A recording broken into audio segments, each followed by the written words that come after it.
కొరకు నన్ను ముందుగానే నిర్ణయించితివే.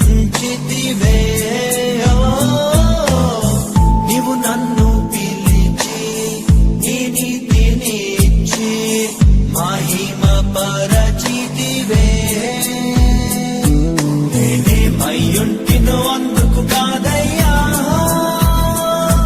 నా క్రియలను బట్టి అసలే కాదయ్యా. చూపావు ప్రేమ నాపై, పిలిచావు నన్ను కృపకై, జనములకు ప్రవక్తగా